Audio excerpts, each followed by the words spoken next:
Vamos a orar. Gracias, nuestro amado Dios y Padre, en el nombre de Jesucristo, te alabamos y te bendecimos, Señor, y te doy la honra y la gloria a ti. Y al iniciar esta clase, oh Dios, pedimos la asistencia de tu Espíritu Santo para que tú abras nuestra mente, el entendimiento y nos ilumines, Señor, con tu poder para entender y comprender tu palabra. Padre, estamos estudiando este curso tan maravilloso, Señor, por esa salvación tan grande que tú me diste. Y hoy día, Señor, pedimos que tú nos asistas con tu Espíritu y nos ayudes a entender tu palabra, porque es en el nombre de Jesucristo que te pedimos, Señor. Amén. Amén. Bien. Entonces, la semana pasada estuvimos viendo el concepto de la salvación en la línea de tiempo. En la línea de tiempo. Y voy a hacer nuevamente la línea de tiempo. Este es el año 0. Yo me convertí a los 29 años. Y ahora estamos, ¿cuánto? 11 o 10. 11. 2 de 2026. Y este es el final, no se sabe cuándo va a ser. Ahora, dice la Biblia que Dios nos escogió desde antes de la fundación del mundo. O sea, ya hemos sido predestinados nosotros. En algún tiempo, yo he vivido sin Cristo. Todos hemos vivido sin Cristo. De pronto, esta fecha fue donde Cristo se reveló a mí. Y yo me entregué a Él y comencé a vivir y sigo viviendo hasta acá, hasta el momento actual, ¿no? Ahora, lo que yo quiero entender y lo que nosotros tenemos que entender es este concepto que sucedió acá, que ahí nos hemos quedado la semana pasada, que qué es lo que valora a la salvación, qué es lo que sucedió en el momento en que nosotros aceptamos a Cristo. Porque si este concepto no lo sabemos, a veces tomamos en poco la salvación, tomamos en poco el sacrificio de Cristo, lo que esta clase significa es que nosotros podamos entender a unas, yo diría así como dicen los científicos, a ciencia cierta, lo que significa y lo que significó la salvación para nosotros, el costo que costó, el valor que tenemos nosotros al recibir esta salvación tan grande y sobre todo a la reafirmación de esta verdad para que no tengamos en poco, como dice ya Pablo, esta salvación tan grande, sino que por el contrario valoremos esto. Y demos gracias a Dios y alabanza a Dios por esta obra tan grande que ha hecho por nosotros. Entonces, por eso vamos a ver los términos gramaticales de la salvación. En primer lugar, vamos a tomar esto, a ver los conceptos.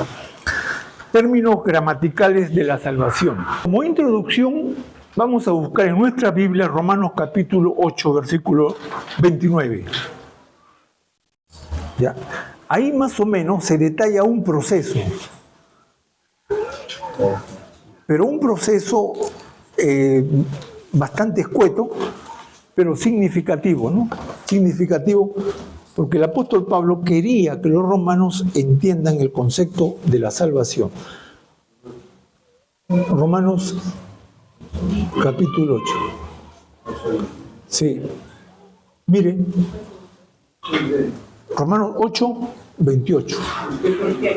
8, 28. ¿Lo tiene? Bien, dice así. Y sabemos que los que aman a Dios, todas las cosas ayudan a bien. Esto es, a lo que conforme a sus propósitos son llamados. Porque a los que antes conoció, a estos también predestinó para que fuesen hechos conforme a la imagen de su Hijo, para que Él sea el primogénito entre muchos hermanos. Y a los que predestinó, a estos también llamó. Y a los que llamó, a estos también justificó. Y a los que justificó, a estos también, ¿qué pasa? Glorificó. ¿Se acuerdan los tres tiempos de la salvación? Pasado, presente y futuro. En el pasado, Dios nos eligió, o sea, nos predestinó. Por eso el 29 dice, a los que antes conoció, también lo predestinó.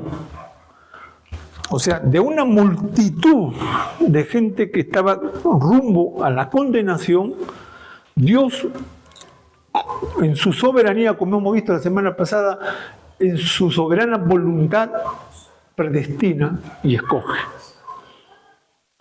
Y a esos que Él llama, a esos que Él lo predestina, lo hace con un propósito. ¿Cuál es el propósito? Miren lo que sigue diciendo. A los que antes conoció, también los predestinó. ¿Para qué? Para que, ahí está, para eso es. El Evangelio, la salvación no es para hacernos ricos. No es para que seamos felices. No es para que tengamos fama o nos sintamos orgullosos de algo que no es nuestro. Él nos salvó y nos predestinó para hacernos a la imagen de su Hijo. O sea, el referente que Dios quiere para introducirme al cielo es que yo tenga la imagen de Jesucristo grabada, estampada en mí.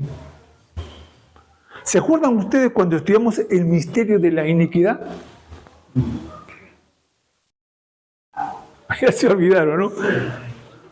El misterio de la iniquidad y el misterio de la piedad. Yo lo resumí en dos aspectos. El misterio de la iniquidad es Satanás reproduciéndose en el hombre.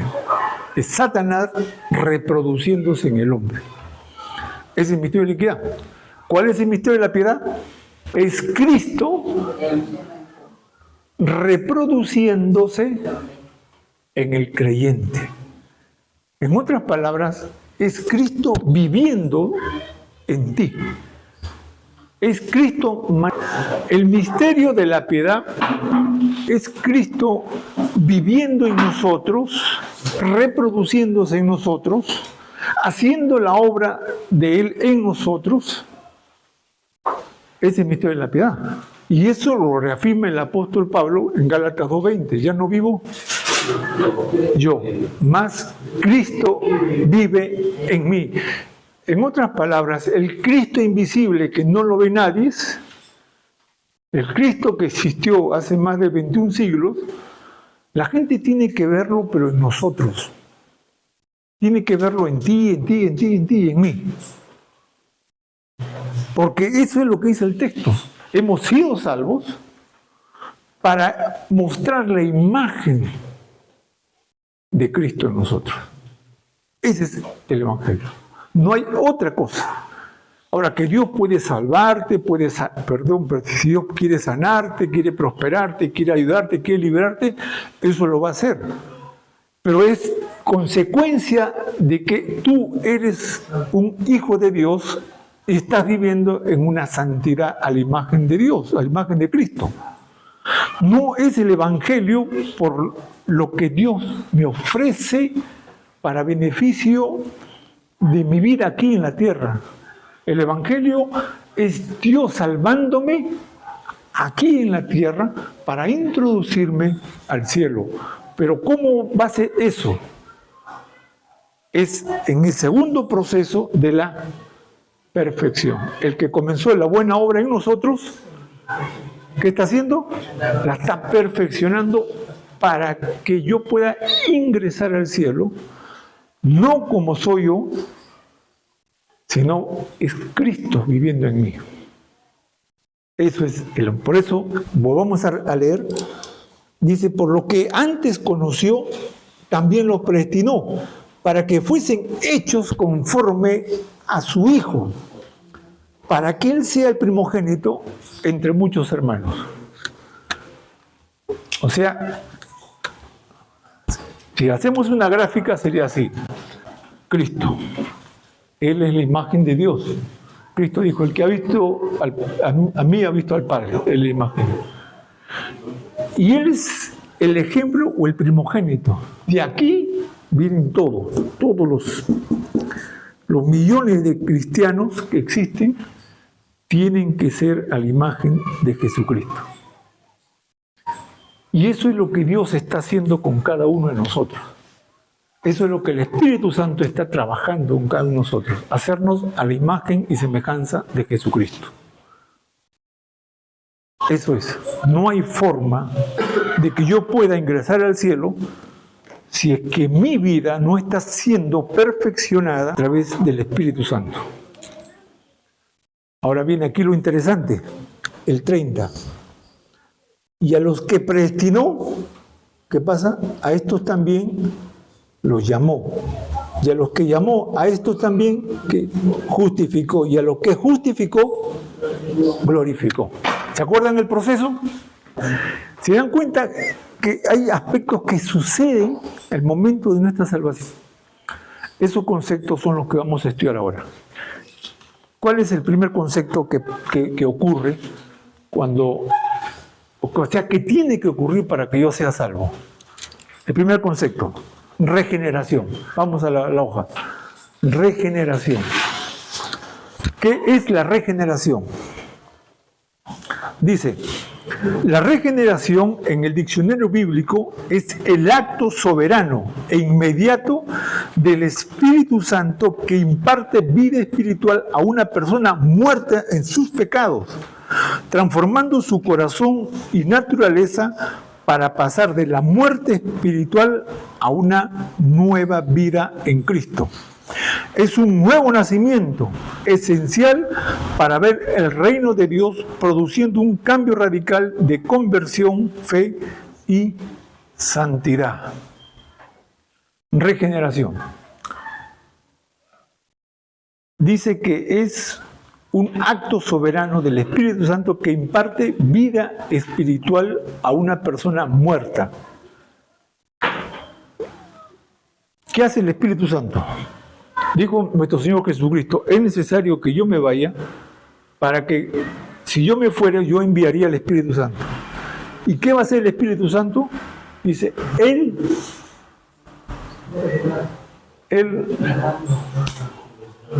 nos va primero a convencer. ¿Convencer de qué? De que estamos en pecado, de que estamos condenados, de que estamos rumbo al infierno. Entonces el Espíritu Santo me va a abrir los ojos, me va a abrir la capacidad de razonamiento espiritual para que yo entienda y vea mi condición, que estoy condenado. Bueno, sí. Pero ahí en ese momento que el Espíritu Santo empieza a traer una persona que esté muerta, también está a esa persona capacitando para que esa persona pueda tener fe. Pueda creer. Claro, claro. O sea, la fe ya no es de la persona para que crea. No, porque la fe es un don. ¿De quién? De Dios. De Dios, exacto. Entonces, el hombre, ¿qué hace? Entonces, no escoge, no decide, o no es consciente de No. El hombre está, como dice, está muerto en sus heridos y pecados. Para que entendamos mejor, menos mal que gracias por eso, porque me ha dado la idea de lo que estaba estudiando. ¿Recuerdan ustedes a Ezequiel cuando está en el valle de los huesos secos? ¿Algo hicieron los huesos para vivir? Nada, pues están muertos. Pero Dios le dice a Ezequiel, ¿cómo es la salvación? Le dice. Ezequiel se pone como el intermediario entre Dios y esos huesos secos. Pero los huesos secos no están muertos. ¿Ve? Y él dice, pon una mano ahí y la otra mano hacia arriba. Y di, huesos secos cobren vida. Ahora, ¿él tiene el poder? No, ¿él qué está haciendo? Está haciendo el intermediario entre Dios y esos huesos secos. Ahora, ¿quién es el intermediario? Cristo. Porque dice claramente que no hay otro mediador entre Dios y los hombres, sino Jesucristo hombre. ¿No? Entonces, Él está diciéndole a los huesos, por intermedio de mandato de Dios, huesos tomen vida. Y dice que los huesos comenzaron a vivir y se hizo una gran multitud. ¿Pero qué hicieron los huesos? Nada. Entonces, todos, dice la Biblia, en Efesios capítulo 3, que todos estamos muertos en nuestros delitos y pecados. Romanos dice, no hay justo ni aun uno, no hay que busque a Dios. Todos Y entonces el Espíritu Santo hace una obra de regeneración en abrirte los ojos espirituales para que veamos nuestra condición y nos da la fe para que nos arrepintamos y creamos. Eso es lo que la Biblia enseña. Eso se llama regeneración. Y si el Espíritu Santo no regenera al hombre, el hombre se va al infierno. Porque no puede el hombre en su capacidad propia aceptar a Cristo. Por eso que el apóstol Pablo dice que el Evangelio es locura a la gente. Porque en su capacidad racional, intelectual, es imposible creer en esa magnitud a Cristo. Porque la gente en realidad cree en Cristo, pero ¿cómo cree? Yo he visto a mucha gente, por ejemplo, a mí me gustó mucho Miguel Ángel Cornejo, ¿se acuerdan? ¿No? Un gran motivador, un coach. Y él hablaba mucho de Jesucristo, pero él lo tomaba a Cristo como un modelo, lo tomaba a Cristo como un maestro, lo tomaba a Cristo como un sabio, pero nunca habló como un salvador, como alguien que murió en la cruz para salvarnos. Y hay mucha gente que habla de Cristo, lo toma como referente a Cristo, pero como un sabio, un maestro, un hombre bueno, un hombre, caramba, extraordinario. Y nos ponen como modelo para que sigamos sus ejemplos, sigamos lo que él enseñó. Pero nunca, nunca nos dicen que tengamos que arrepentirnos y que la muerte de él fue sustitución nuestra para que creyendo en él nos salvamos. Eso no. ¿Quiénes son los únicos que predican eso? Nosotros, pues. Nosotros nada más. Porque nosotros hemos tenido esa experiencia. Y al tener esa experiencia, ahora nosotros la comunicamos a los demás. ¿Pero por qué la comunicamos? Porque estamos en Cristo. Y entonces solo el Evangelio es predicado por la iglesia de Dios, nada más. Porque los demás te van a anunciar de Cristo, te van a hablar de Cristo, pero como una manera filosófica, un gran hombre, un gran líder. Y hay libros que se escriben que no son cristianos, pero escriben libros y ponen ejemplo como un gran líder a Jesucristo, el líder de los líderes, ¿no? Y escucho mucho, ¿sabes? Incluso hay un personaje muy famoso, Zig-Zagall, por ejemplo. Él pone a Jesucristo como el líder de los líderes, con autoridad, que tenía el ejemplo para, ¿no?, que se sacrificaba por lo demás, y esto dice, así es como debe ser un líder, y escriben libros sobre eso. Pero así lo tomen a Jesucristo, como lo pongan, eso se van al infierno. Porque la única manera de salvarse es creer en Jesucristo como el sustitutorio mío de morir en la cruz, y que yo tenga que depositar la fe en Cristo para que esa fe revertida a mí, entonces me pueda salvar. Y eso nadie te lo enseña. Y porque tampoco nadie quiere escuchar eso. Todos quieren escuchar al Cristo sanador, al Cristo de la prosperidad, al Cristo de la felicidad, al Cristo de la... Eso es lo que quiere la gente. Y eso es lo que más se vende. Pero díganle a la gente, arrepiéntete de tus pecados, niégate a ti mismo, tome tu cruz y sígueme. Eso no se puede. Eso solo lo hemos hecho nosotros. Bien, se dan cuenta aquí este proceso. Entonces, regeneración es el acto soberano de Dios en que a la persona que está muerta, ciega, le abre el entendimiento y los ojos espirituales para que él pueda ver su condición y él pueda tomar la decisión de arrepentirse. Bien, el segundo, vamos ahora a la parte, después que Dios lo regenera, lo va a salvar, porque el hombre va a tener una actitud hacia Dios.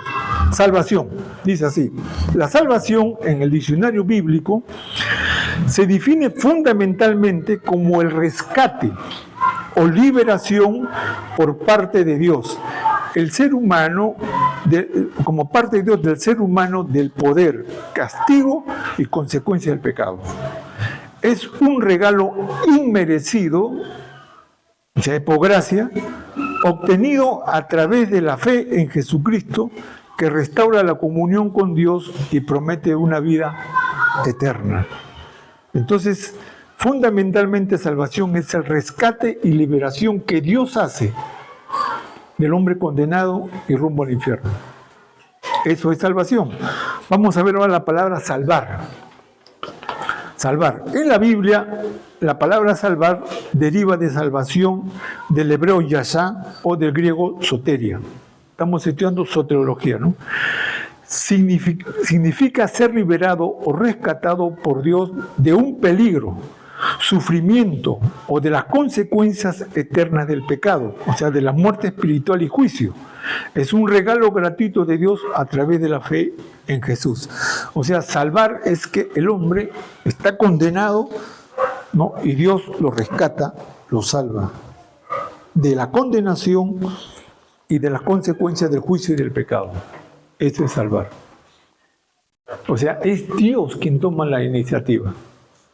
Ahora, este concepto también algunos no entienden bien.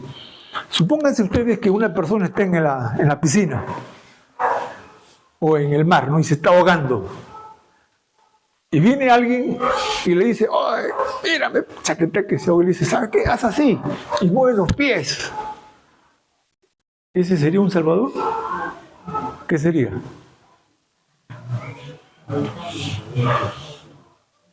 ¿Qué sería?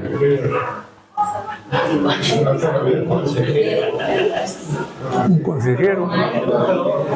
¿Cómo? ¿Cómo? ¿Tú dijiste? Instructor.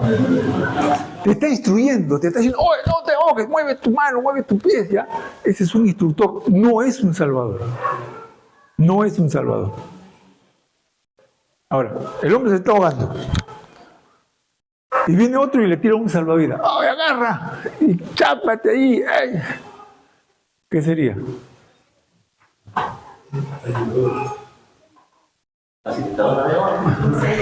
Un facilitador.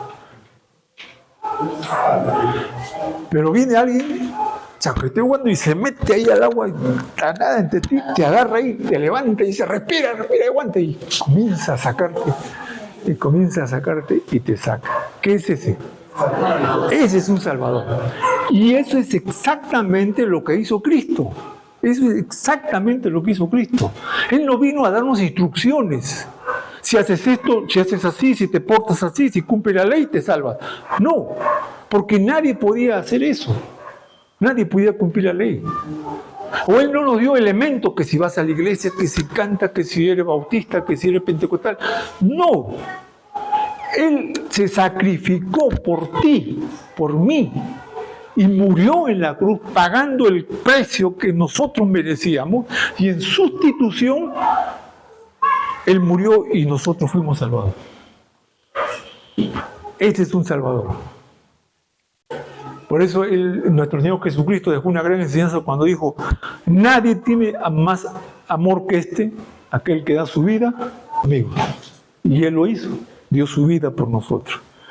Ese es salvar. O sea, no confundamos a veces cuando uno dice, no, pues yo voy a la iglesia, yo hago esto, yo hago el otro. No, no, porque Cristo no te dijo eso.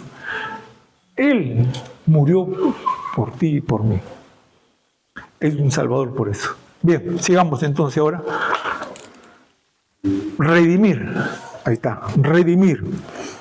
En la Biblia, redimir significa fundamentalmente rescatar, comprar o liberar a alguien de la esclavitud, del pecado, la muerte y la ley, mediante el pago de un precio que en el Nuevo Testamento es la sangre de Jesucristo, ofreciendo así perdón y vida eterna. Implica una acción costosa de Dios para recobrar lo perdido, transformando a cautivos en hijos de Dios, como se ve en el ejemplo del Antiguo Testamento en el pariente redentor de Bosch, y culmina en la obra de Cristo. A ver, ¿cómo es esto? En la antigua Roma, y ya desde Grecia, algo así, había un mercado de esclavos. O sea, iban a unos pueblos, los chapaban y los traían, así como en la época ya moderna también, iban y traían a los negros del África, ¿recuerdan? Y los vendían como esclavos, ¿no? Pero también los chinos fueron eso. Por eso hay chinos regados en todos sitios. Lo traían y había un mercado de esclavos. Y ahí estaban los esclavos y entonces alguien venía y decía, a ver, necesito un peón para que trabaje en mi chacra. Y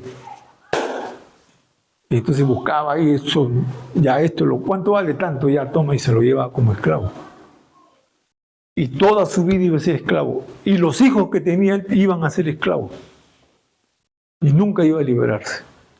¿Por qué? Porque había una ley. Y si el esclavo se escapaba, lo mataban. Porque esa era la ley. Y esa era nuestra condición de nosotros, pero con respecto al pecado. Éramos esclavos del pecado. Vendidos al pecado. Dice aquí, vamos a leer de nuevo. La Biblia dice, redimir significa fundamentalmente rescatar o comprar o liberar a alguien de la esclavitud, del pecado, de la muerte y de la ley. Esa era la condición. Estábamos esclavos del pecado primero. El pecado no iba a llevar a la muerte porque la ley así lo decía. Entonces, ¿qué hace Cristo?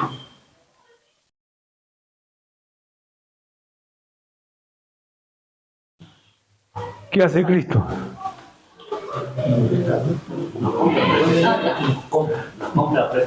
Ahí está, ese cubano. Él paga el precio. ¿Cuál era el precio? Su sangre. Su sangre era el precio. Por eso dice, vamos a 1 de Pedro. 1 de Pedro. En la primera carta de Pedro hay una así. 1.3, 1 de Pedro 1.3, dice así: bendito el Dios y Padre de nuestro Señor Jesucristo, que según su gran misericordia nos hizo renacer para una esperanza viva por la resurrección de Jesucristo de los muertos, para una herencia incorruptible, incontaminada e inmarcesible, reservada en los cielos para vosotros, que sois guardados por el poder de Dios mediante la fe, para alcanzar la salvación que está preparada para ser manifestada en los tiempos postreros, en el cual vosotros os alegráis, aunque ahora por un poco de tiempo, si es necesario, tengáis que ser afligidos en diversas pruebas. Él dice que nos bendijo con toda bendición espiritual y que nos ha guardado con toda bendición espiritual.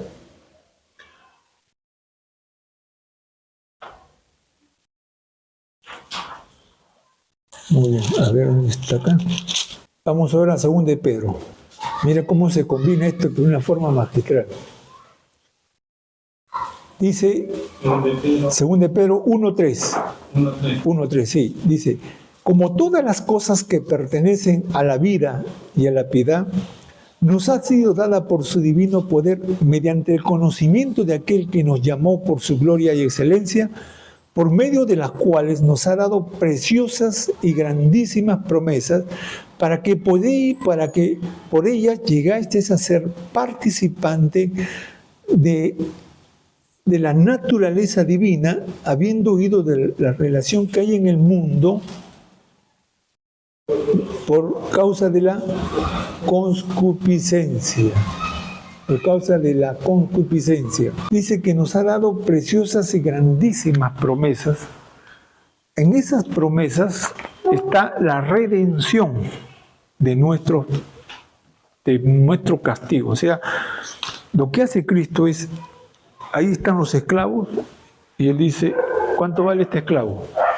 La muerte. Ya, yo pago por él, mátame a mí.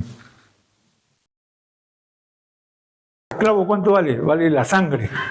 Ya, córtame la vena, mi sangre va a pagar por él. Esa es la redención. El precio de Cristo fue lo que pagó mi redención. Ahora, Él nos libera, pero ¿para qué nos libera Él? Para servirle. Esto sucedió en la época medieval, sucedió esto. No recuerdo el nombre de este misionero. Él pasaba por el mercado de esclavos y había un esclavo que se rebelaba y peleaba porque no quería, ¿no? Y entonces le metían látigo, lo comenzaron a maltratar y estaba todo ensangrentado, pero él no se dejaba, él no quería ir como esclavo. Y le pegaron y le hacían de todo ahí, hasta que el hombre quedó tendido en el suelo ensangrentado ahí, no quería ser esclavo. Entonces este misionero tuvo tanta pena y le dijo, oye, ¿cuánto quieres por ese esclavo? Tantos chalines, le dijo así. Saqué bastante, ¿eh? Pero mira ese esclavo. Entonces el hombre fue y dijo, ya, ahí está. Y ahora el esclavo me pertenece a mí. Y lo agarra el esclavo y el esclavo dice, tú me vas a llevar a mí. Tú me has comprado, pero yo nunca voy a ser tuyo, dice. Y el misionario dice, no, no, no. Yo no te he comprado para esclavizarte. Yo te he comprado para que seas libre. Y eso lo sorprende al esclavo, pero dice, ¿cómo? Sí, eres libre, le dice. Eres libre, ándate nomás, le dice. Te he comprado, pero para que seas libre. Y se sorprende tanto el esclavo que le dice, mira, ¿sabes? Me dice, yo quiero ser tu esclavo. Yo quiero ser tu esclavo. Eso es exactamente lo que nosotros debemos hacer con Cristo. Él nos liberó de la esclavitud del pecado. Pero Gálatas dice, solo que no utilicéis ahora la libertad como ocasión al pecado, sino así como el que os liberó es justo, ser también vosotros justos. ¿Se dan cuenta? O sea, Cristo, sí. Acá dice en Gálatas 3:13, dice, Cristo nos ordenó la maldición de la ley. Claro, por nosotros maldición. Así es. Tienes que leerlo. Tú estás leyendo 3, ¿cuánto? 3:13, Gálatas. 3:13, sí. Cristo nos redimió de la maldición de la ley. ¿Qué era lo que condena al hombre? El pecado. Pero ¿cómo yo sé que algo es pecado? Por la ley, pues. Claro, si la ley dice no robes y yo robo, entonces he transgredido la ley. Pero si no hubiera ley, no, pero no hay algo que me juzgue, pues. Yo no puedo jugar con la conciencia de uno, porque él puede tener otra conciencia y no una conciencia. Esto yo lo aplico a veces cuando los policías me paran. Y muchos policías son vivos, pero a veces en algunas calles dice prohibido voltear a la izquierda, o prohibido voltear a la derecha, o prohibido voltear en U. Y en varias ocasiones yo miro, ¿no? Porque yo soy chofer, tengo que mirar qué señales hay. Y si no existe ninguna señal, yo puedo irme para la derecha, irme para la izquierda o doblar en U. Y entonces un día yo doblo en U y... O sea, ¿qué hice ahora? ¿Qué hice yo? ¿No? Le dice a Frankel, su brevete. Ya está con mi brevete ahí. Y me dice, ¿sabe por qué lo he intervenido, no? Y yo le digo, no sé. No he hecho, ¿no? Te ha doblado en U ahí, me dice. Y ahí está prohibido.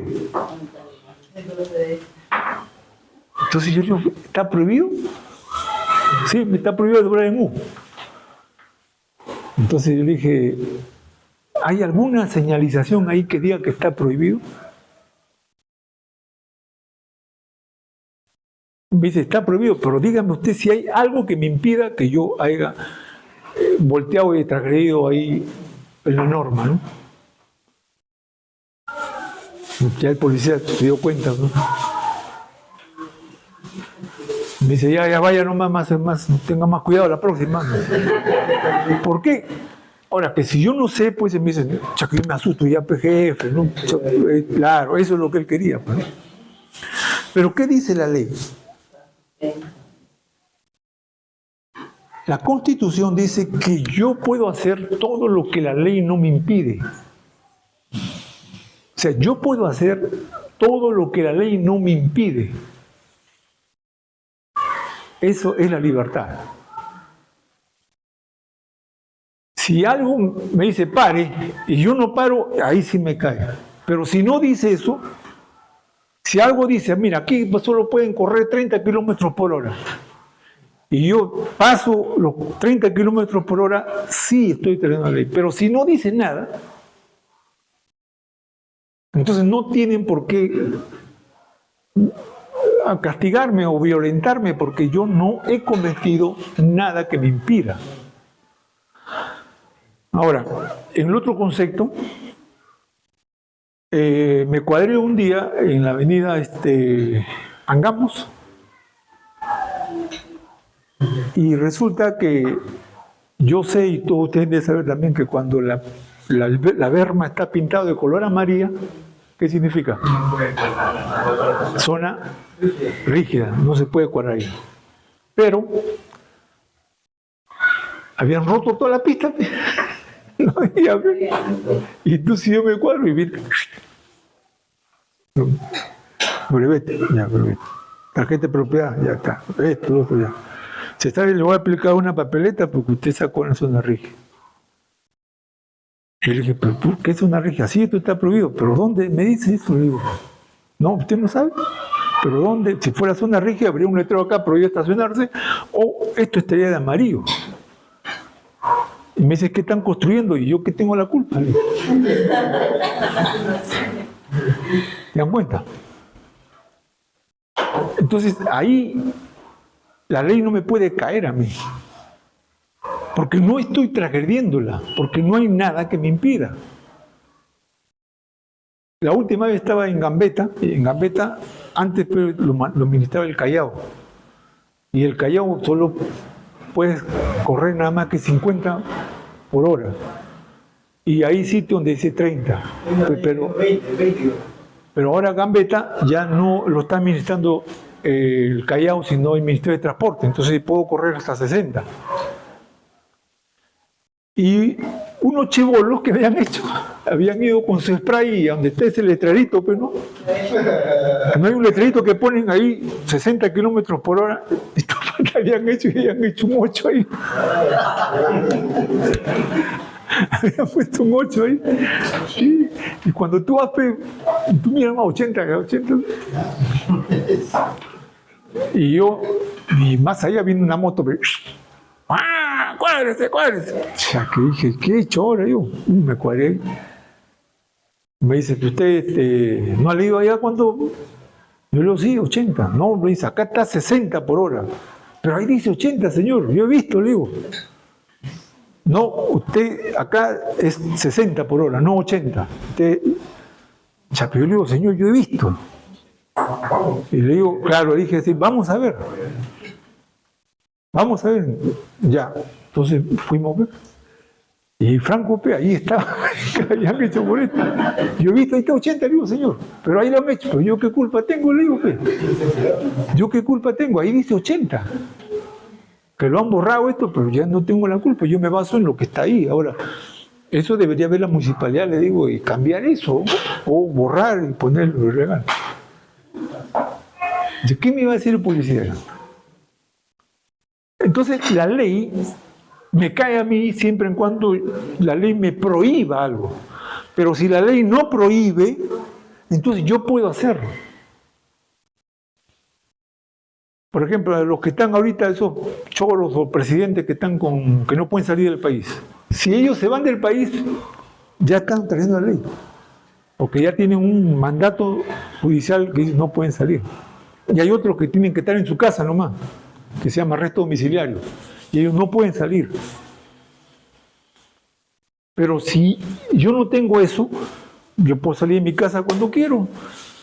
Si a mí no me dicen que yo salgo del país, yo puedo viajar a cualquier país del mundo. No me pueden, porque yo tengo también mis derechos. Y si la ley no me prohíbe, yo puedo hacer todo lo que la ley no me prohíbe. Entonces, lo que aquí está haciendo Cristo es eso, anular la ley que era contraria contra nosotros. Porque es la ley la que nosotros hemos transgredido, porque la ley dice, amarás al Señor tu Dios con todo tu mente, con todo tu corazón. ¿Quién ha guardado esa ley? ¿Quién ama así a Dios? No tomes el Dios en vano. ¿Quién no ha tomado a veces el nombre de Dios en vano? No tendrás dioses ajenos a mí. ¿Quién no ha tenido un ídolo? A ver. Honra a tu padre y a tu madre. A ver, ¿cuántas veces les hemos deshonrado a nuestros padres? No robarás, a ver. ¿Quién no siquiera se ha agarrado un sol? Y así podemos seguir. Y entonces toda la ley me condena. Esa condenación de la ley es la que a mí me manda al paredón, a la muerte. ¿Qué ha hecho Cristo? La ley dice, debe morir porque la paga del pecado es la muerte. ¿A dónde? Al paredón de fusilamiento. Viene Cristo y dice, ¿sabes qué? Déjalo libre, mátame a mí. Y Él se pone ahí. Y Él recibe el castigo que yo merecía. A ver, quiero ilustrar este concepto mejor bíblicamente. Vamos a Colosenses capítulo 2. Colosenses capítulo 2. Miren este concepto que es, pero parece que hubiera sido escrito en esta época. Miren el 2.13. 2.13. ¿Ya? ¿Lo tienen? Ya, miren lo que dice. Y vosotros, estando muertos en pecados, en la incircuncisión de vuestra carne, os dio vida conjuntamente con Él, perdonando todos los pecados. Y mira lo que dice acá, anulando el acta de los decretos que habían contra nosotros, que era contraria y que nos eran contraria, quitándolo de en medio y clavándolo en la cruz. Y despojando a los principados y a la potestad los exhibió públicamente, triunfando sobre ellos en la cruz. ¿Qué es esto? ¿Recuerdan ustedes cuando Jesús fue crucificado? Y arriba, ¿qué le puso Pilato? ¿No? ¿Qué significa? Rey de los judíos. Pero lo que no dicen es esto. Por ejemplo, cuando alguien moría o era crucificado, había este concepto. Aquí estaba, se ponía la persona y aquí se hacía el acta. Y aquí decía, este hombre está siendo crucificado por esto, por esto, por esto, por esto, por esto, por esto, por esto. Entonces cualquier persona pasaba por decir, oye, ¿por qué lo están matando a este? Entonces se acercaba, mira, este es un ladrón, asesino, violador, está bien, mátenlo nomás. Eso es lo que aquí está diciendo. Mire, el 14, anulando el acta de los decretos, o sea, el acta de los decretos que era contra nosotros, y clavándolo en medio de la cruz. O sea, esta acta fue clavada en la cruz de Cristo, pero no por Cristo. ¿Por quién murió Cristo? Por nosotros. Entonces, esto de acá, Cristo lo anula, pero ¿por quién? Por nosotros. Por eso dice, anulando el acta de los decretos, porque nosotros merecíamos estar acá. Nosotros deberíamos estar acá. Porque esto era lo que nos condenaba. Acá está la ley. ¿Qué hace Cristo? Él ocupa el lugar que se llama la sustitución, y entonces a mí me anula este decreto y Él se lo lleva. Por eso dice, anulando el acta de los decretos que era contraria, la que nos condena, la que nos hace pecadores y la que nos lleva a la muerte, es el acta de los decretos que nosotros hemos fallado. Cristo lo lleva todo eso y entonces yo quedo libre de polvo y paja. Y más todavía, miren lo que dice el siguiente capítulo. Y despojando a los principados y potestades, los exhibió públicamente, triunfando sobre ellos en la cruz. Por tanto, nadie os juzgue en lo que come, en lo que bebe, nadie te puede juzgar. ¿Ya por qué? Porque ¿quién era el que acusaba a la gente?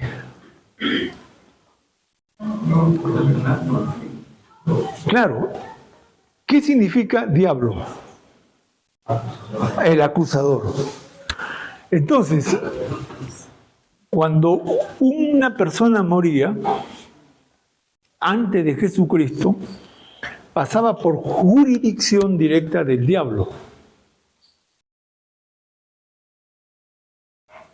Porque el diablo tenía el imperio de la muerte. Por eso que ustedes van a leer en Judas, dice que el ángel Gabriel se peleaba por el cuerpo de Moisés. ¿Han leído eso? ¿Por qué se peleaba? Porque el diablo decía, no, este no puede entrar al reino. Pero los otros decían, sí. Y el diablo significa acusador. Entonces, si yo voy a la presencia de Dios y Dios me dice, bienvenido hijo, y el diablo dice, oye, ¿por qué lo vas a dejar entrar? ¿Tú sabes cómo ha sido ese? ¿Tú sabes lo que ha hecho? Trae todos sus pecados, sus perradas y lo que ha hecho, y lo vas a dejar entrar al cielo. Y ahí entonces aparece nuestro abogado. Si pecamos, abogado tenemos para. Entonces, Cristo dice, sí, Él es pecador, se ha hecho todo eso, todo lo que tú dices es verdad. Pero yo tengo acá el acta que he pagado por Él. Y Él está limpio de pecado, porque todo su pecado, toda su culpa, toda su sinvergüencería, todas sus maldades, yo la llevé en la cruz. Y yo llevé el castigo de Él. Por lo tanto, Él está libre de polvo y paja. Eso hizo Cristo. Esa es la salvación tan grande. Anuló el acta y a todos nuestros acusadores, que son los principados, las potestades que nos acusaban, Él dice, los cayó a todos, porque Él nos redimió de la maldición de la ley. ¿Aquí hay alguna pregunta?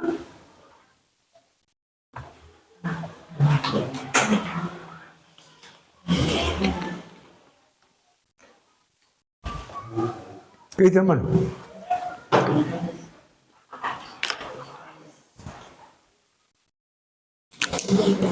Yacuba, ¿está viendo? Ministro. Ya, sigamos entonces, sigamos.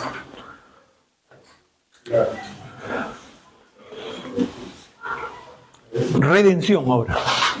Redención. Según la Biblia, vamos a la redención. Según la Biblia dice, la redención es un acto amoroso y costoso de Dios para liberar a la humanidad de la esclavitud del pecado, la culpa y la muerte, pagando el rescate a través del sacrificio de Jesucristo en la cruz. Significa comprar de nuevo o recuperar lo que pertenecía a Dios. Recuperar lo que pertenecía a Dios, transfiriendo al creyente de la servidumbre del pecado a la libertad gloriosa de los hijos de Dios. Eso es redención. Recuperar lo que se había perdido, pero ¿a costa de qué? De un precio. A ver, ahí esto en un sermón ahí, creo que fue de Lucas Ley, creo, ¿no? Había un niño, hizo un barquito de madera, un barquito bien bonito, le puso su asta, su vela, todo un barquito de madera bien bonito, y entonces se fue al río a jugar con el barquito. Y en eso el barquito comienza y se lo lleva al río. Y él quería ese barquito que lo había hecho con sus propias manos, le había invertido tiempo, dinero y todo eso, y el río se lo llevó al río. Ya pues, ¿qué va a hacer? Resignación. Y un día va con su papá al pueblo y en una vitrina ve ahí su barquito. O sea, alguien lo había encontrado y se lo había vendido al de la tienda. Y entonces dice, pero ese es mi barquito. Y entonces entra a la tienda y le dice, señor, ese barquito es mío. No, le dice, ese es mío porque yo lo he comprado. Le dice, no, ese yo lo he hecho, mire. Bueno, si quieres ese barquito, $5. Y el niño dice, pero tengo plata, si quieres, ese es el precio que pongo por el barquito. Y entonces el niño va a su casa, rompe su chanchito, reúne de su papá, la cosa es que llega a recuperar los $5. Y va donde el señor y le dice, señor, ahí está, $5. Y el señor entonces le entrega su barquito. Y el niño dice, ahora te quiero 2 veces. Primero, porque yo te hice. Y segundo, porque te he recuperado de nuevo a costa de un precio. Porque primero se había perdido. Y después lo recuperó a costo de un precio. Eso es exactamente lo que hizo Dios con nosotros. Jesucristo dijo, yo he venido a salvar a quienes, a los que se habían perdido. Estábamos perdidos, pero ¿quién nos hizo? ¿Quién nos creó? Dios. Y Dios nos creó, nos hizo a su imagen y semejanza. Pero nosotros nos perdimos. ¿Qué hizo Dios? Envía a Jesucristo a que pague el rescate para volvernos a tener. Y ahora Dios no solo nos quiere porque somos su creación, sino porque también pagó el rescate por cada uno de nosotros. Eso es redimir, pagar el precio para volverlo a tener y recuperar lo que era de Él. Y Cristo recuperó lo que el diablo destruyó. Cristo recuperó lo que nosotros nos habíamos perdido. ¿Cómo se llama? Hasta aquí, de salvación, salvar y rendimiento, no sé si es lo mismo. No, salvar es el acto soberano de alguien que quiere, pero aquí no, aquí él tiene que pagar un precio. En redimir. En redimir. La salvación es un acto soberano de Dios, ¿no dice ahí? Que Él dice, a este lo quiero salvar, pero para salvarte hay que pagar ¿qué? Un precio. Y ese es redimir. O sea, en la salvación ocurre todo un proceso. Por eso yo le digo, si nosotros comenzaríamos a ver los términos que introduce la salvación, es todo esto. O sea, todo esto ocurrió en el momento que yo puse mi fe en Jesucristo. Todo esto ocurrió en el momento que yo me arrepentí y acepté a Cristo como mi Salvador y Señor. Todo eso ocurrió. ¿Entienden o no entienden, hermano? No sé, yo que a veces se me pongo la cabeza y digo, ¿me estarán entendiendo o no?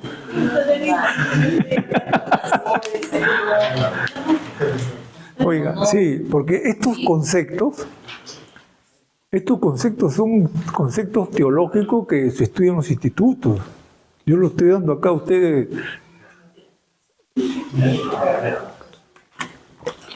Claro, por eso le digo, pregunten si no entienden. La intención básicamente es la compra. La compra. O sea, dice la Biblia que fuimos comprados a precio de sangre. Fuimos comprados. En 1 Corintios capítulo 6 dice que somos templo del Espíritu Santo y este cuerpo no es de nosotros sino de Dios, dice, el cual fue comprado a precio de sangre por Jesucristo.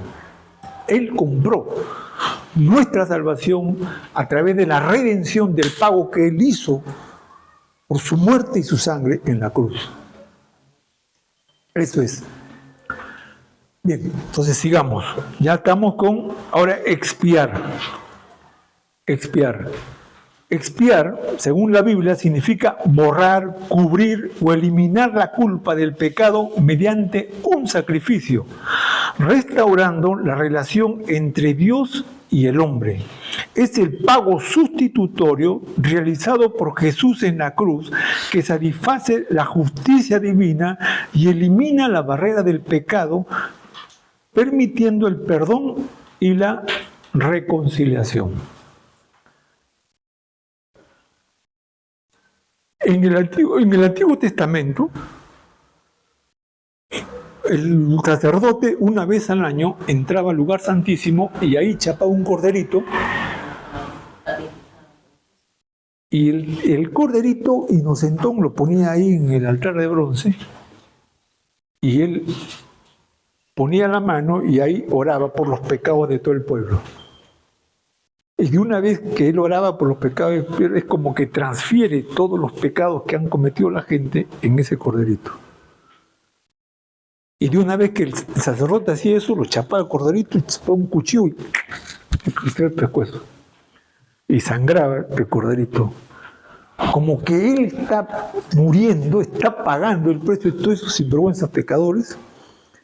Y después que ya hacía eso, él agarraba un hisopo, lo embarraba con la sangre y salía ahí al pueblo que estaba ahí.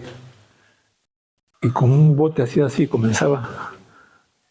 ¿Ustedes han visto que los curas hacen eso con el agua bendita? Ya, pero el sacerdote lo hacía con la sangre de ese cordero. Ese acto de hacer esto se llama expiar. Ese acto de estar tirándole la sangre de un ser inocente que ha muerto. Sin culpa. ¿Qué culpa tenía el corderito? Pero fue transferido todos los pecados y ahora por la sangre del corderito ya yo soy limpio, porque se pagó el precio de una sangre. Entonces comienza el sacerdote a tirarle la sangre a toda la gente y esa sangre, que es la expiación, lo cubría, no lo limpiaba, lo cubría nada más del pecado. Y por eso es que Juan el Bautista, cuando aparece nuestro Señor Jesucristo, lo mira y dice: he ahí el Cordero, el Cordero de Dios que quita el pecado del mundo. O sea, él fue la representación del Antiguo Testamento, que era un corderito. Ahora él, por eso Isaías dice: como cordero fue llevado al matadero, no abrió su boca nadie, y ahí él llevó ahí toda nuestra carga. ¿Ven esa similitud? ¿No? Esa comparación. Entonces, por eso es que ya nosotros no hacemos sacrificio ya de animales, porque ya Cristo hizo el sacrificio perfecto en la cruz al morir. Pero creo que los israelitas, Dios, siguen haciendo todavía sacrificio de animales. ¿Qué culpa? Pero yo creo que lo matan más para comérselo. Pero ya no podemos hacer eso ya, porque el Cordero perfecto de Dios fue Cristo. Y Él murió. Y su sangre, ¿qué dice 1 Juan? Si confesamos nuestros pecados, ya. ¿Y el texto arriba? El texto de arriba. A ver, 1 Juan capítulo 1. Vamos. Rápido nomás. Estos conceptos son importantes que lo aprendan, hermano.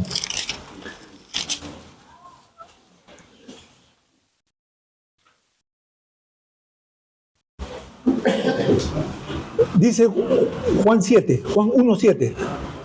Juan 1:7. A ver, ¿alguien lo lee? Pero si andamos en luz, como Él está en luz, tenemos comunión unos con otros. Y la sangre de Jesucristo, su Hijo, nos limpia de todo pecado. Amén. Ahí está.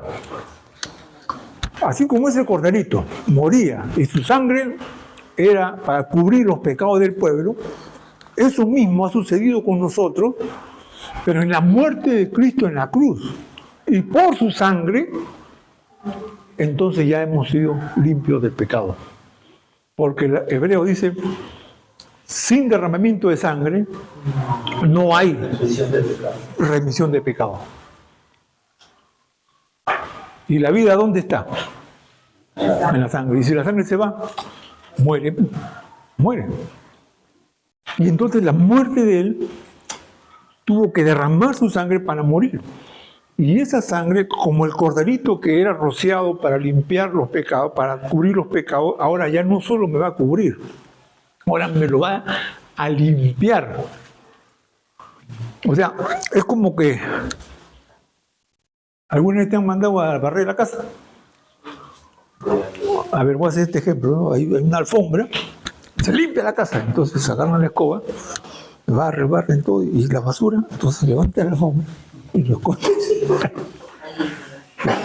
Eso hacía el corderito, cubría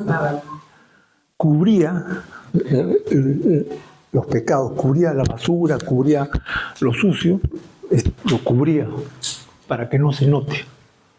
Pero Cristo no hizo eso. Cristo no lo cubre, sino lo limpia.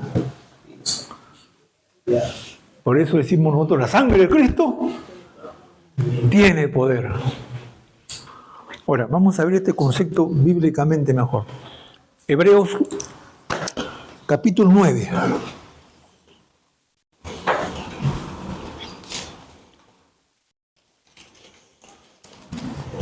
Miren lo que dice, vamos a leer del capítulo 11, ¿eh? 9:11.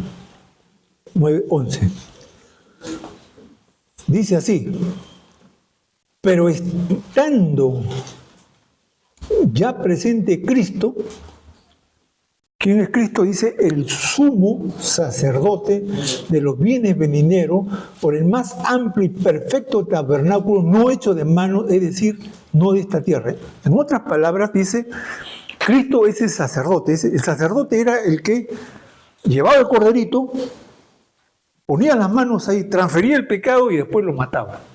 Ahora, Cristo es el sumo sacerdote, pero también Él es el cordero.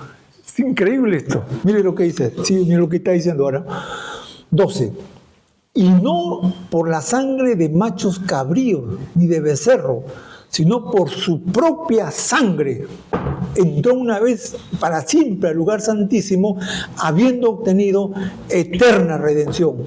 Porque si la sangre de los toros y de los machos cabríos y de las cenizas de la becerra, rociada a los inmundos, santificaba para la purificación de la carne, cuánto más la sangre de Cristo, el cual mediante el Espíritu Eterno se ofreció a sí mismo sin mancha a Dios, limpiará nuestras conciencias y obras muertas.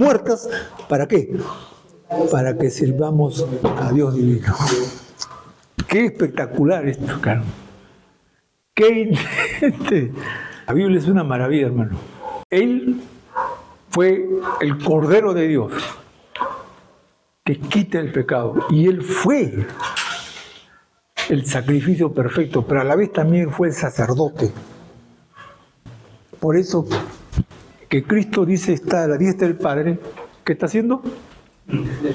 Intercediendo. Eso así es sacerdote. El sacerdote se ponía entre Dios y el animal por el pueblo.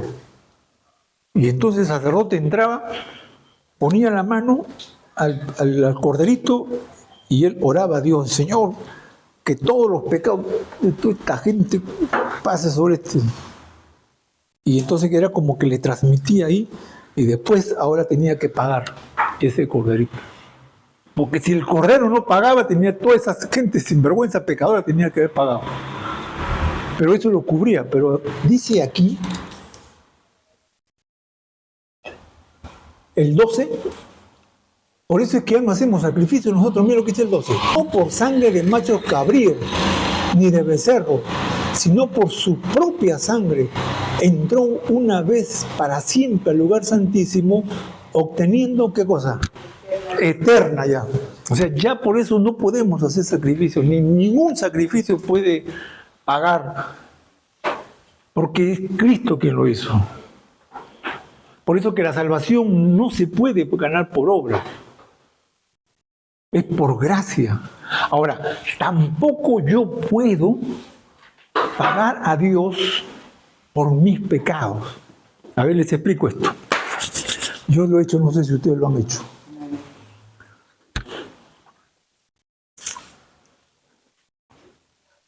A veces me iba con mis amigos, cuando yo era cristiano, a veces me iba con mis amigos aviar, a veces nos íbamos, pues yo decía voy a tomar poco nomás. Y a veces me traía mi trago, todo. Pero ¿qué decía? Mire este concepto. Este domingo hago ayuno. Otra semana hago vigilia también. Y antes, hermano, mire cómo era el hermano Verde, el hermano Ramiro. Los sábados hacíamos vigilia. De 10 de la noche a 5 de la mañana. Y después, el domingo, empalmamos el ayuno hasta las 5 de la tarde. ¿Te imaginas? Casi 19 horas, ¿no? De la vigilia al ayuno. ¿Por qué lo hacía? Como diciendo, Señor, perdóname, pero me estoy sacrificando ahora. Ya no voy a comer. Ya no voy a... Ni agua quiero tomar ya para que veas cómo me sacrifico. Para que me perdones. ¿No han hecho eso? Algunos que hacen para tranquilizar su conciencia, por ejemplo, la gente que no es cristiana dice, bueno, vamos a ayudar a los niños, ¿no? Entonces en Navidad dice, ya vamos a ayudar a los niños para que Dios nos perdone, para que Dios vea que estamos siendo buenos y nos perdone. Entonces llevan juguetes, hacen todo eso. Ahora, no digo que eso está mal, pero si lo haces con ese propósito, sí está mal. Hazlo como un acto de bondad y de amor, pero no para que Dios te perdone los pecados y que diga, ay, mi hijito, ¿cómo está haciendo eso? Ay, lo voy a perdonar entonces. Mira cómo está haciendo el ayuno y no come nada, ni agua ha tomado, caramba. Ya, hijito, te perdono. Ya.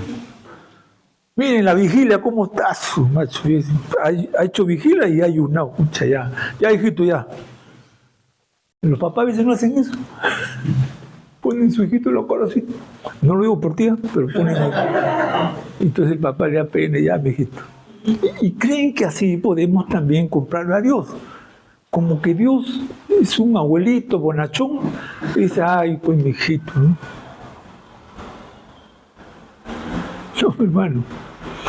La única forma, el único medio que Dios ha provisto para el perdón de pecados, cualquiera que esto sea, es la sangre de Jesucristo. Nada más. Nada más. Por eso dice ahí, si andamos en luz como Él es luz, tenemos comunión con unos con otros y la sangre de Jesucristo nos limpia de todo pecado. No hay otra forma, no hay sacrificio, no hay ayuno, no hay vigilia, no hay obra de caridad, no hay nada que tú puedas hacer que Dios va a decir, ay, se le mueve el corazón a Dios y dice, ay, mi hijito, he hecho esto y ya lo voy a perdonar. No hay eso. Solo la sangre de Jesucristo puede hacer esa obra. A través de la fe y el arrepentimiento. Amén. Lean Levítico 7, 8, 9, ahí está todo esto y van a comprender mejor. Mire, 7, 8, 9, el sacrificio por los pecados. No, es que ya Cristo dice eterna redención. Eterna quiere decir que Cristo está dispuesto a perdonarte en cualquier momento que tú vengas a Él a arrepentirte.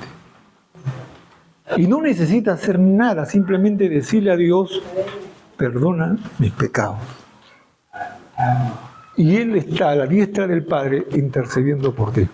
Y cuando venga el diablo y diga, oye, tú le vas a bendecir, mira cómo todo lo que he hecho. Sí, pero Cristo dice, yo ya pagué todo esto. Pagué sus pecados pasados, presentes y futuros. Pero se ha portado mal, bien, déjamelo a mí, yo sé lo que voy a hacer porque es mi hijo. El diablo no se puede meter con los hijos de Dios. Y Dios sí va a hacer, ¿no? Pero no va a tratar de ninguna manera el diablo de meterse en tu vida, porque estamos en las manos de Dios. Estamos en la mano de Dios. ¿Qué me queda a mí? Si confesamos nuestros pecados, Él, ¿qué cosa es? Fiel y justo, ¿para qué?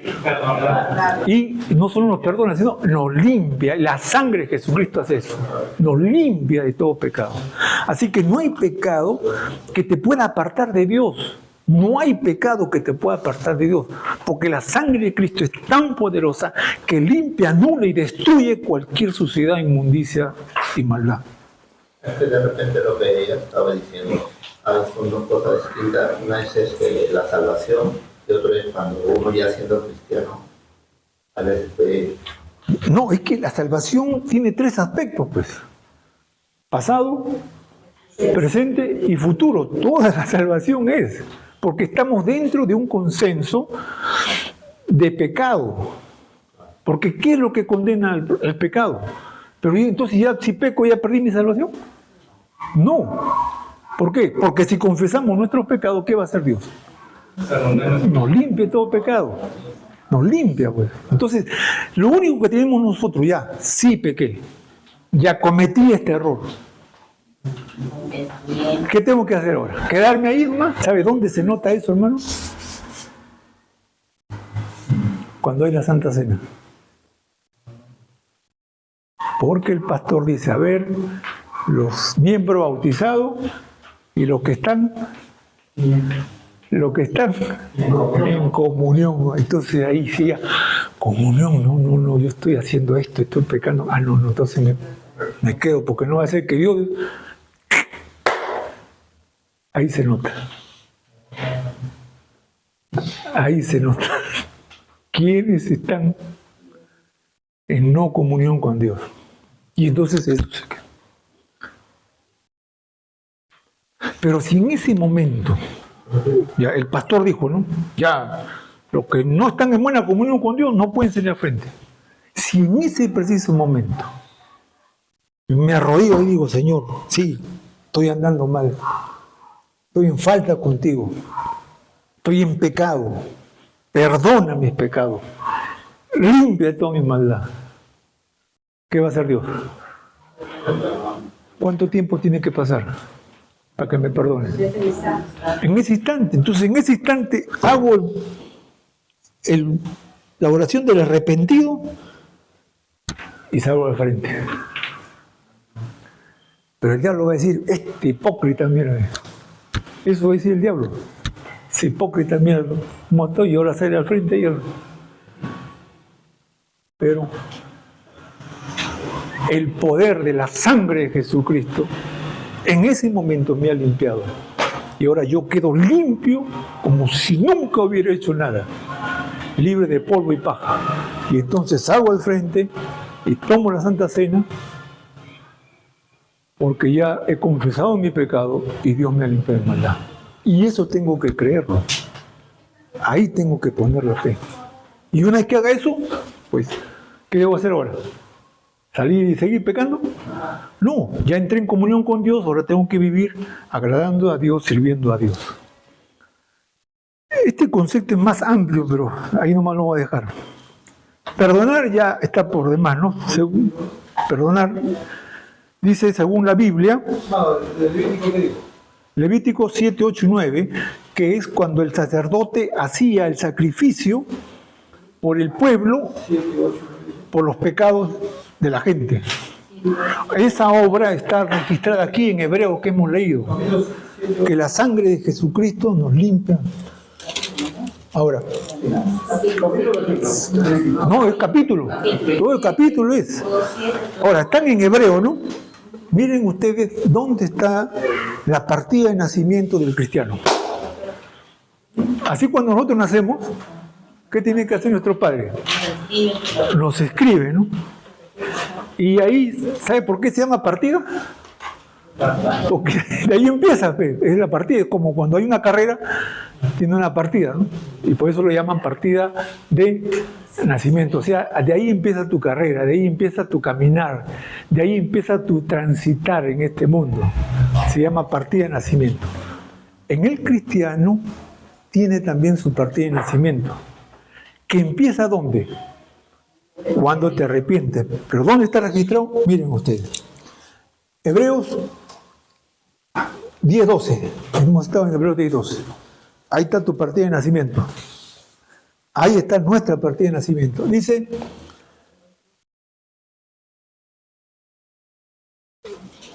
vamos al 11 mejor ya para leer el contexto. 10:11 dice acá. Y ciertamente, todo sacerdote está día tras día ministrando y ofreciendo muchas veces el mismo sacrificio que nunca pueden quitar los pecados. Pero Cristo, habiendo ofrecido una vez para siempre un solo sacrificio por los pecados, se ha sentado a la diestra del Padre. Y de ahí en adelante, esperando hasta que sus enemigos sean puestos bajo el estrado de sus pies. Porque, ahí está, firmado por Dios, ¿eh? Porque con una sola ofrenda hizo perfectos para siempre, ¿a quiénes? A los santificados. Ahí está. Que Pablo dice, a los santificados, a los santos de tal iglesia, a los santos, ¿por qué lo llama? Porque Cristo con una sola ofrenda hizo santos a todos los que ponen su fe en Él. Y esa ofrenda, Él lo hizo en la cruz.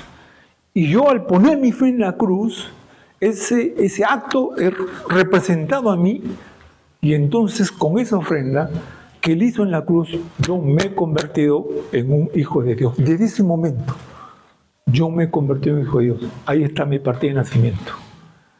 Ahí está nuestra partida de nacimiento. ¿Por qué soy cristiano? Porque Cristo pagó el precio de mi redención con una sola ofrenda, para siempre. Ya no necesito más ofrenda, ya no necesito más sacrificio. Por eso es que los católicos cometen el error cuando ellos comienzan a azotarse. ¿Han visto ustedes, cuando han ido a Santa Rosa de Quibes, han ido ustedes, ¿no? ¿Quién no ha sido de Santa Rosita? Han ido ahí al Pozo de los Deseos, echar ahí también. Cuando no conocíamos, a veces. Claro, yo decía, no quiero... Todos poníamos ahí. Y yo también he ido todavía al de Lima. Ahí. Y ahí ponía yo, Señor, mándame una chica con plata. Los que han ido a Santa Rosita, han visto ustedes que dice que ella dormía en una piedra. Había un látigo que se latigaba, no comía. ¿Por qué hacía eso ella? ¿Por qué hacía eso ella? Porque creyendo que al ser eso Dios va a decir, ay, mi hijita, mira, cómo ya te perdono, hijita, te perdono. ¿Han visto ustedes en el Vaticano?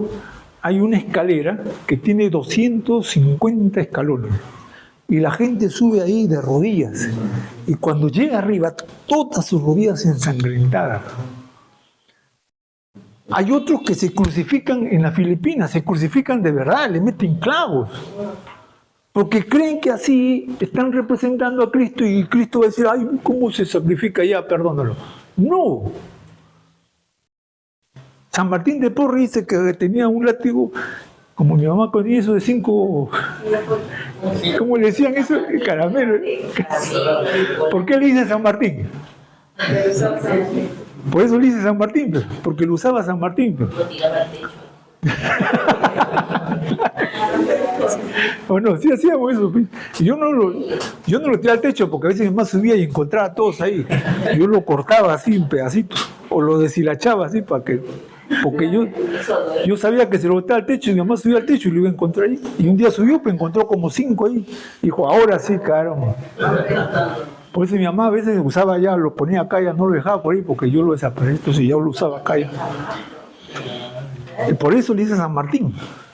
Porque San Martín de Porres, él también que pensaba que había cometido un pecado por acá, entonces él entraba a su aposento, chapaba ese látigo y comenzaba a latigarse así y le abría acá todo este espacio.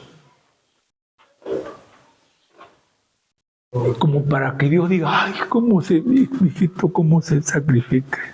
Ese es un santo. Ninguna obra humana puede pagar el precio de nuestros pecados, hermano. Porque si alguien pudiera, por alguna acción de sacrificio, pagar, entonces en vano murió Cristo en la cruz. Entonces, ¿para qué murió Cristo? Cristo dice, ¿sabes qué? No comas, ya. Camina de rodillas, o crucifícate, o haz esto, el otro, y te salvo. Pero no, porque no hay ninguna obra del ser humano que pueda hacer para pagar el precio de su pecado. Por eso es que Cristo tuvo que morir, por eso Cristo tuvo que derramar su sangre como el único medio redentor y salvador. Porque sin derramamiento de sangre no hay remisión de pecados. Justificar. O esto lo dejamos, ya no acuerdo. Lo dejamos, porque es una vida ya. Y el pastor a veces se hace. Bien, ¿hasta una pregunta hasta aquí?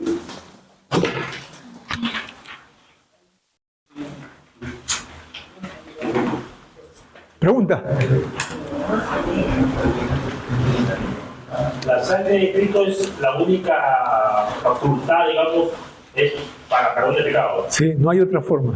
Porque hay unos conceptos que a veces se usan mucho, que yo cubro mi casa con la sangre de Cristo, yo cubro mi carro con la sangre de Cristo porque tiene poder. No, claro, ya, claro, no. Eso,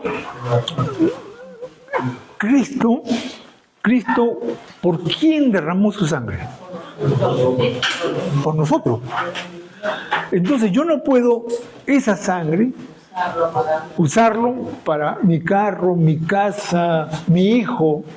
No, porque no puedo dar un uso por la cual no fue hecho. O sea, yo no puedo agarrar esto y usarlo pues como un borrador, ¿no? Porque no fue hecho para esto. Este fue hecho para un recipiente. Entonces, yo no puedo tomar la sangre de Cristo porque en la Biblia no hay ninguna versículo que los apóstoles o alguna enseñanza que diga yo cubro con la sangre de Cristo. No. La sangre de Cristo fue derramada con el único propósito de redimir y pagar el precio del pecado que nosotros merecíamos. No hay ninguna otra opción. Ahora, y entonces en mi carro se lo van a robar, entonces en mi casa, no. Porque la Biblia dice que ¿quién es el que nos guarda? ¿Quién es el que nos protege? ¿Quién?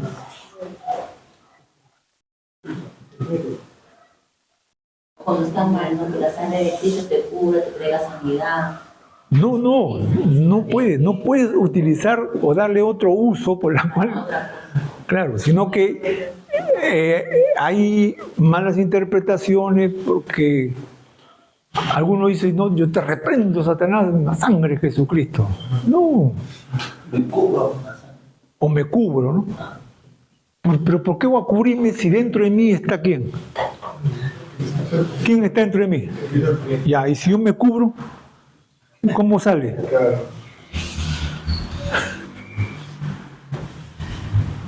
El Espíritu Santo está dentro de mí y Él es tan poderoso que no necesito cubrirme con nada.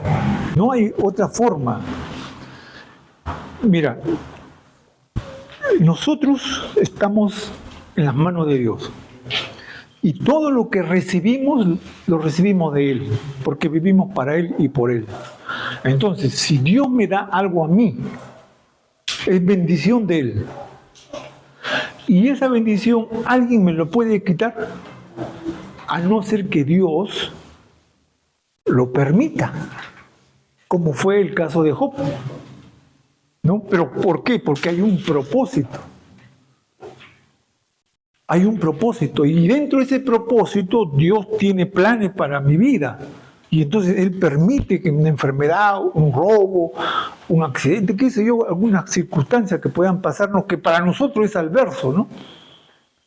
Pero todo eso está dentro del plan de Dios. Por eso que hemos leído lo que dice que a los que aman a Dios, todas ayudan a qué?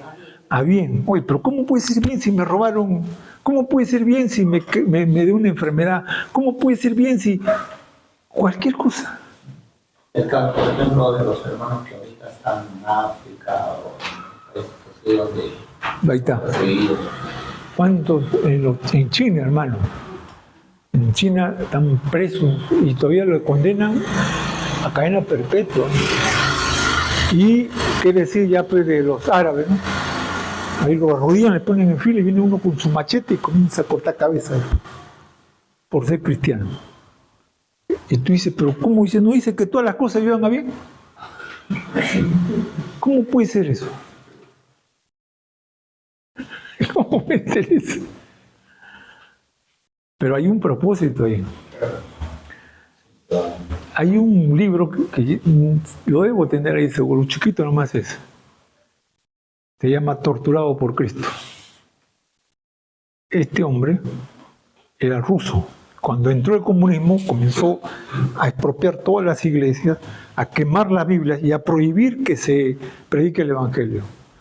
Y un pastor de una ciudad, no me acuerdo el nombre, Salco, creo que se llama esta ciudad, él no quiso y él se opuso.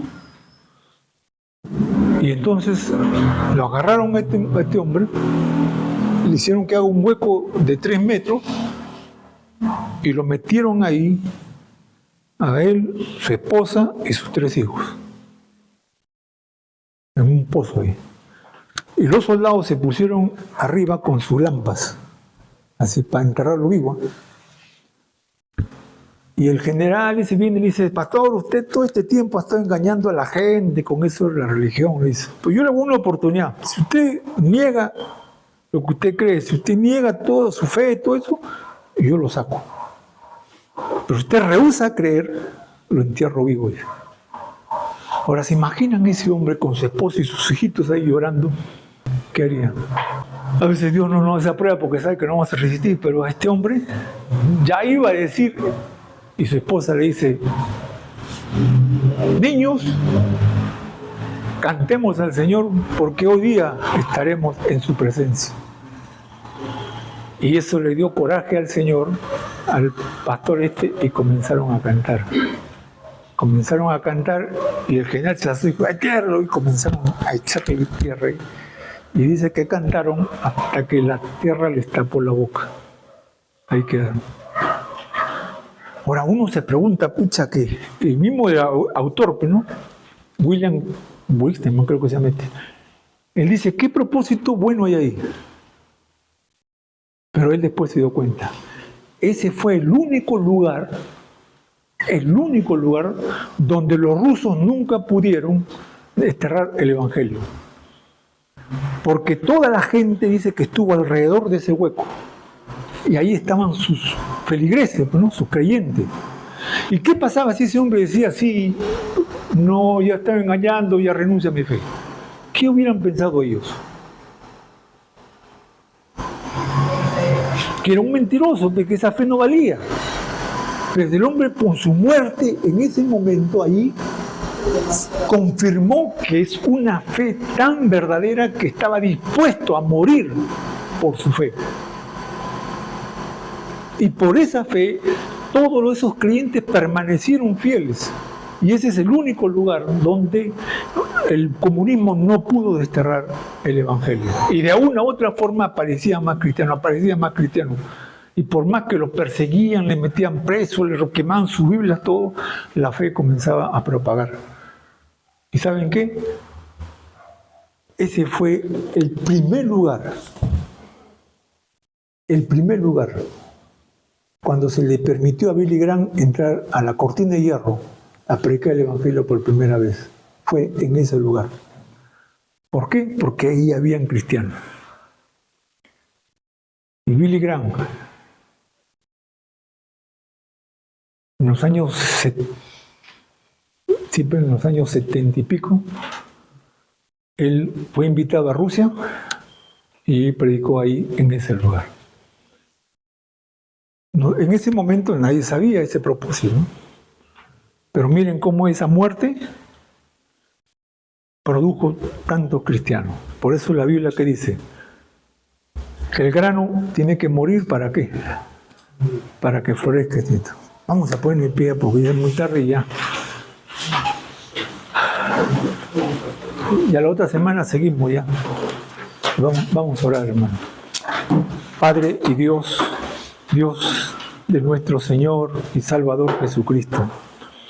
Señor, gracias por esta salvación tan grande.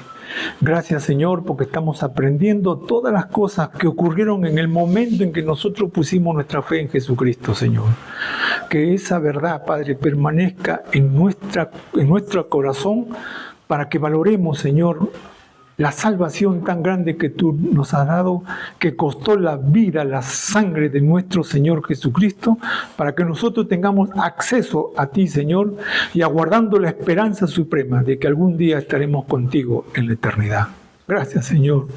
Gracias, Padre, por este sacrificio y ese amor tan grande que tuviste para con nosotros.